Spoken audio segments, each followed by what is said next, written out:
इतना ठंड में तो बाहर क्या कर रही है? कुछ नहीं, बस प्रैक्टिस कर रही हूँ ठंड की।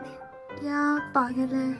Wondering how I ended up in this situation. रुको रुको, पूरी बात बताती हूँ कि ये शुरू कहाँ से हुआ और मैं यहाँ पर कैसे पहुँची। तो मुझे करना था 6 महीने के लिए कहीं पर एक डिजिटेशन। तो उसके लिए मुझे एक ऐसी जगह चाहिए थी जहाँ पर मैं अच्छे से काम भी कर सकूँ और थोड़ा घूम भी लूँ, क्योंकि घर से अगर ऐसे घूमने निकलो तो घर से घंटा कोई परमिशन नहीं मिलेगी। तो ये सोच के मैंने बहुत सी जगह पर मेल किया और यहाँ से मेल बैक आया, और इसके साथ मेरे कुछ और दोस्त भी यहाँ पर आ रहे थे, तो ये मेरे लिए बहुत सुइटेबल था। तो जल्दी से मैंने यहाँ का टिकट कटवाया और यहाँ पर आने के लिए मैंने अपना प्लानिंग शुरू कर। तो मेरा जो सफर था वो लगभग 40 घंटे का था, और मैं बाय रोड यानी कि बस ट्रेन ऐसे करके आने वाली थी। हाँ, क्योंकि मेरे पास सामान था तो मैं फ्लाइट में तो नहीं आ पाती, इसलिए मुझे मजबूरन ट्रेन में आना पड़ा। सफर शुरू होती है मेरे घर से भुवनेश्वर तक, देन भुवनेश्वर से दिल्ली तक मेरा ट्रेन था जो कि लगभग 34 आवर्स का था, और वो ट्रेन ऐसी भी डिले होती है तो डिले तो हो ही गया था। उसके बाद हम बहुत लंबा सफर तय करके लगभग 2 दिन के बाद मैं दिल्ली पहुंची, और उसके बीच में थोड़ा बहुत कांड भी हो गया मेरे साथ, मेरे पैर में लग गया था चोट। और दिल्ली में हमारा एक दिन का स्टे था, मतलब हम रहने वाले थे मेरे दीदी के घर, और यहाँ पर हम की मतलब है मैं अकेली नहीं ट्रैवल कर रही थी, मेरे साथ मेरे मम्मी पापा भी थे। जैसे कि मैं बताई थी मेरा ट्रेन ऑलरेडी लेट था, तो मैं लेट में पहुंची। फिर वहाँ से मेरे दीदी का घर भी दूर था, करीब 1 घंटे का रास्ता था, तो वहाँ से जाते थे और भी लेट हो गया। फिर हम पहुंचे दीदी के घर, और उस दिन तो खास कुछ किए नहीं, बस घर में थोड़ा चिल कर रहे थे, खा पी रहे थे। और उस दिन मकर संक्रांति थी, तो हम पीठा भी बनाए, मैं भी बनाई कुछ पीठा, इसको पाटी सप्ता बोलते हैं जो मैं बना रही हूँ अभी। और थोड़ा बहुत मस्ती किए, और अगले दिन मैं और पापा प्लान किए कि हम सुबह जाएंगे लाल किला घूमने, क्योंकि हमारा जो बस था वो रात को था, क्योंकि हम बाय रोड जाने वाले थे। पालमपुर तक कोई ट्रेन नहीं है, बस ही है जो कि डायरेक्ट पहुंच जाता है। तो मैं और मेरे पापा चले गए लाल किला घूमने, बाय मेट्रो गए थे, और अंदर पूरा नहीं घूम पाए क्योंकि हमारे पास टाइम कम था। और लाल किला की अंदर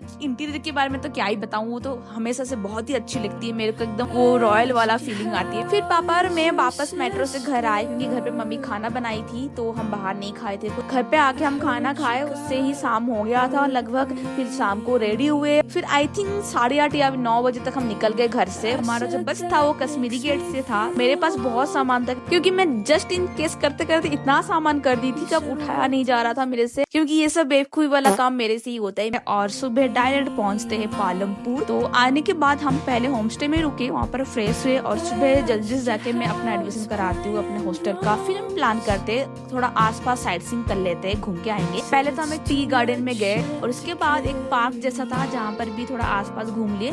मैं बाद में भी आऊंगी, अच्छे से घूमेंगे, अभी के लिए टाइम नहीं था तो थोड़ा ही घूम लिए। एंड उसके बाद वापस हम हमारे होम स्टे में आते हैं, और अगले दिन मतलब डे 2 में इन पालमपुर में ना शाम को मेरे दोस्तों के साथ जो कि पहले से ही आ गए थे उनके साथ मैं मार्केट जाती हूँ। उसके बाद हम एक कैफे में जाते हैं जहाँ पर कुछ शाम का स्नैक्स वगैरह खाते हैं, थोड़ा सा चिल करते हैं, एंड देन हम एक बस पकड़ के वापस हमारे हॉस्टल आ जाते हैं। और इसी के साथ मेरा ये पूरा ट्रैवल का जो जर्नी है वो होता है खत्म। और पालमपुर जो है वो है हिमाचल में, मतलब मैं ठंड की जगह पे हूँ, इसलिए मैं बोल रही थी कि मैं ठंड की आदत डाल रही हूँ। ऐसा तो सब बोल रहे हैं यहाँ पर ठंड अभी तक गिरी नहीं है, लेकिन पता नहीं जब गिरेगी तब मेरी हालत कैसी होगी, और जैसी भी होगी आपको पता जरूर चल जाएगी। आज के लिए मेरा ब्लॉग इतना ही है। अगर और भी अच्छा ब्लॉग आने वाला है, क्योंकि मैं इतनी सुंदर सी जगह पर हूँ, अगर आपको अच्छा लगे तो प्लीज लाइक कमेंट और शेयर जरूर कर देना। मैं इतनी मुश्किल से इतने अच्छे ब्लॉग बनाती हूँ आप सबके लिए, तो आप भी थोड़ा सा तकलीफ करके ये सब्सक्राइब का बटन क्लिक कर दीजिए, सो दैट मुझे वो थोड़ा सा अच्छा लगे। तो आज के लिए इतना ही, ओके बाय,